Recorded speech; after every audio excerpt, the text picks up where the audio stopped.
Grammar Point. No Grammar Point de hoje, nós vamos ver os pronomes reflexivos. Eles são extremamente importantes no inglês.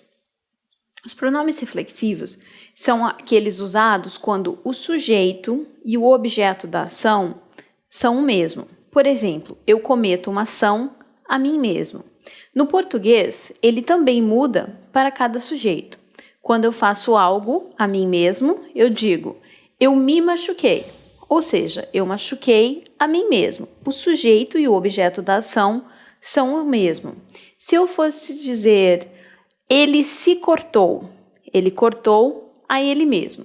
Então, no inglês, eu tenho palavras específicas para usá-los. São os pronomes reflexivos.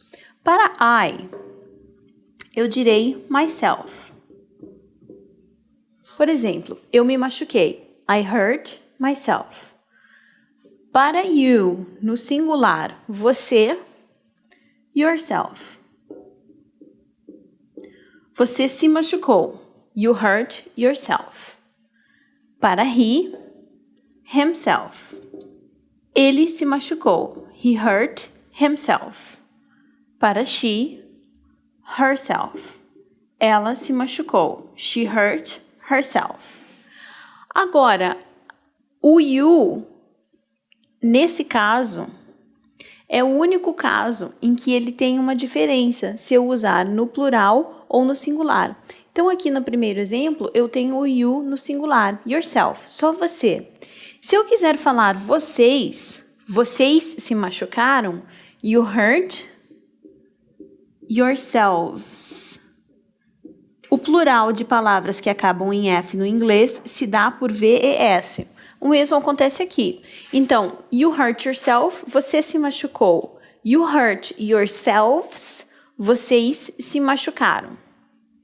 Para falar de we, nós, eu vou usar our, como é plural, selves, nós nos machucamos. E eles se machucaram. They hurt themselves. Eles machucaram a eles mesmos.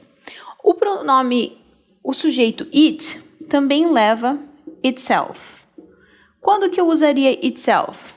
Eu posso estar falando de qualquer substantivo que não seja uma pessoa, eu vou usar o it. Então, se eu fosse falar, o computador ele mesmo não faz isso, the computer itself doesn't do it. Então, eu vou usar para qualquer substantivo que não seja uma pessoa no singular, itself. Então, usando aqui, eu estou dizendo que a ação volta a mim mesmo, ou ao sujeito que estiver cometendo. Eu também posso usar um pronome reflexivo simplesmente para dar ênfase a algo. Por exemplo, eu fiz esse bolo eu mesma. No inglês, I made this cake myself. Ou I, myself, made this cake. Tanto no início como no fim da frase. É indiferente. Acontece que ele aqui só está sendo usado para dar ênfase.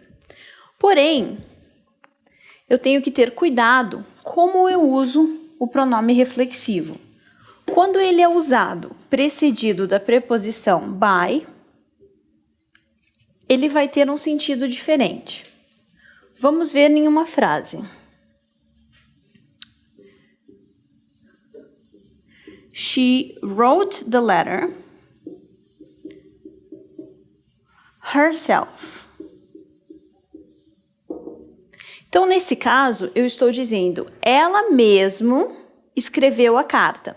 Ela escreveu a carta por ela mesma. Ela não precisou de ajuda de ninguém.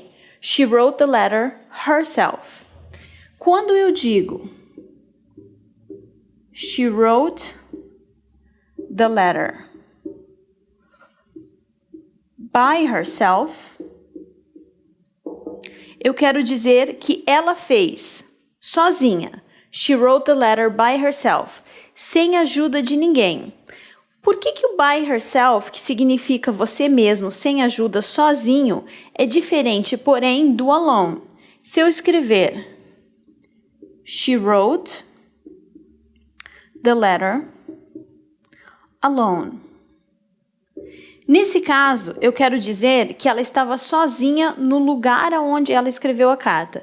She wrote the letter alone. Ela não tinha companhia, não tinha ninguém lá. Quando eu digo she wrote the letter by herself, ela escreveu a carta sozinha, mas poderia estar cheio de pessoas ao lado dela. Ela simplesmente não precisou de ajuda. Ela fez por conta própria. E nessa frase, she wrote the letter herself, eu só estou dando ênfase. Ela mesma fez a carta.